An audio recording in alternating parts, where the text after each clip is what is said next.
Ja, sy het ook sy gaan sê, sy kan nie lekker loop of sy kan nie lekker iets nie. En sy doen. Vlak op die seer. Maar ek sê vir my ouma is nou dood. Maar met haar 95ste verjaarsdag. Ek wou nie meer hier nie, mama.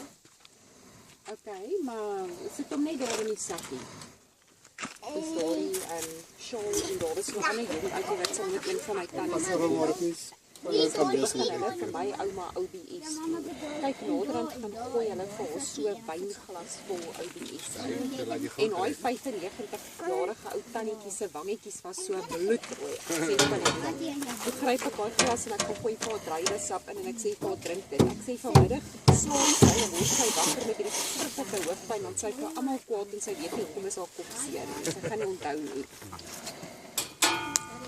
Ja, dis 'n koekie van die. Net voor sy 98. Ek sê ek moet drink.